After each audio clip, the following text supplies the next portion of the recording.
Baik, pada kesempatan kali ini kita akan coba gunakan amperemeter untuk mengukur arus yang mengalir pada LED. Nah, jadi amperemeter itu adalah alat yang digunakan untuk mengukur besarnya arus yang mengalir. Kita tambahkan komponennya dulu ke layar kerja.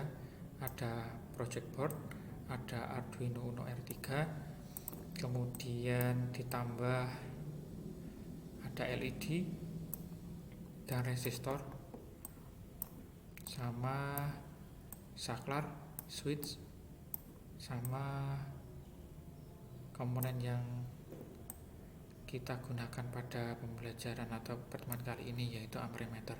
Ini adalah multimeter, jadi multimeter itu gabungan dari amperemeter, voltmeter, dan ohmmeter. Kalau digunakan untuk mengukur arus, maka kita pilih yang amperage. Artinya multimeter ini digunakan sebagai amperemeter atau alat yang digunakan untuk mengukur arus. Kita letakkan dulu LED-nya, kemudian kita pasangkan kutub negatif dari LED dengan resistor. Kemudian dari resistor ini kita hubungkan ke ground dari Arduino Uno R3. Nah, sudah. Kemudian kita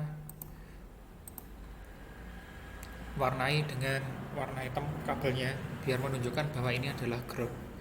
Kemudian ini adalah komponen amperemeter.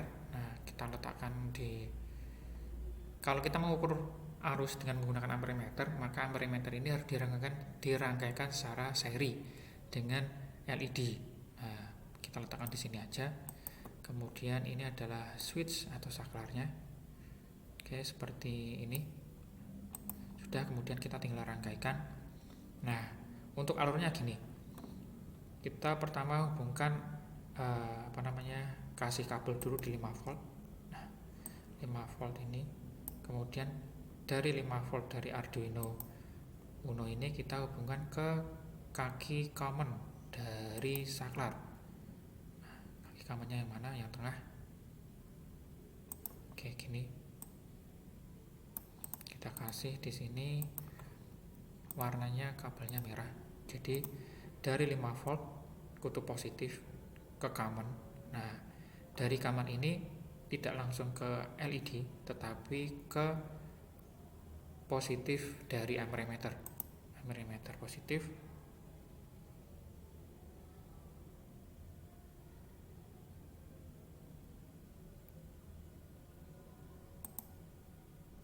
ke positif ini dulu. Set. Nah, jadi arusnya mengalir dari common, kemudian dari kaki common ini ke amperemeter, kemudian yang negatif ini baru nanti dihubungkan dengan kaki positif dari LED.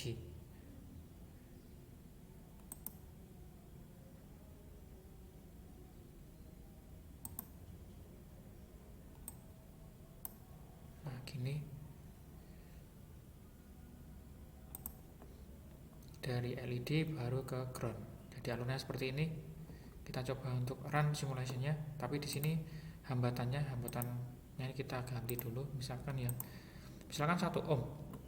Jadi kalau dalam hitungan fisika tegangannya adalah 5 volt, kemudian hambatannya adalah 1 ohm, maka sesuai dengan hukum ohm, I sama dengan V bagi R, V nya 5 volt, R nya 1, maka arusnya adalah 5 dibagi 1, yaitu 5 ampere. Kita coba untuk melihat nilai yang ditunjukkan pada amperemeter. Kita pilih start simulation-nya. Nah, di sini di sini ada tanda tanda meledak. Nah, di sini tanda meledak itu artinya dengan komposisi hambatannya, kita klik hambatannya di sini kan 1 ohm, berarti kan 5 volt. Nah, untuk LED itu nggak bisa, LED itu batasnya itu tidak sampai 5 volt. Apabila dikasih 5 volt dia akan meledak. Jadi keuntungan dari rangkaian virtual yaitu untuk mengurangi resiko kerusakan piranti. Nah, seandainya yang kita masukkan adalah 100 kan. Nah, 100 ini kan tentunya di amperemeter juga akan berubah 28,6. Nah, 100. Kemudian kalau kita tambahkan satu lagi, jadi 3,11 mA, jauh lebih kecil.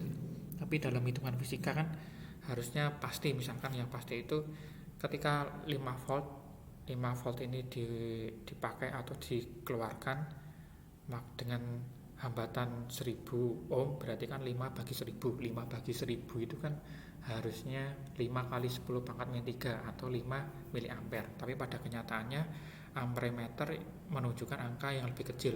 Itu dikarenakan pada amperemeter ini sebenarnya juga ada resistor, jadi dikecilkan lagi. Nah, untuk batasnya, untuk LED bisa menyala tanpa meledak, kalau misalkan kita kasih 100, nah ingat ada tanda peringatan di sini 28,6 mA. Kalau 1000, nah kalau 1000 ohm yang digunakan, maka arus yang mengalir 3,11. Ini aman untuk LED. Nah, seperti ini. Jadi fungsinya seperti itu. Kalau misalkan coba kita start simulasi lagi ya. Kemudian di resistor kita klik. Kalau tambah satu lagi, akan jauh lebih kecil. Kemudian intensitas cahaya yang diberikan pada LED juga akan semakin redup. Tambahkan kurangi nolnya, dia nyalanya lebih terang. Kalau dikurangi nolnya lagi, dalam artian resistornya itu diperkecil, arusnya akan membesar, muncul peringatan bahwa batas maksimumnya ini mencapai batasnya gitu. Nah, ini ketika diklik current top, jadi current drop itu berarti arus yang melalui LED 28,6 mA, itu sesuai dengan angka yang ditunjukkan pada amperemeter. Nah, yang direkomendasikan batasnya hanya 20,0 mA. Jadi kan 28,6 ini di atasnya 20, artinya ada peringatan. Kalau misalkan digunakan secara terus menerus, maka LED-nya akan rusak. Nah, kalau misalkan resistornya ini diperkecil lagi, maka arusnya lebih besar, maka LED-nya bisa meledak. Nah, LED-nya bisa pecah gitu. Oke. Nah, ini. Baik, itu adalah penggunaan amperemeter pada rangkaian virtual.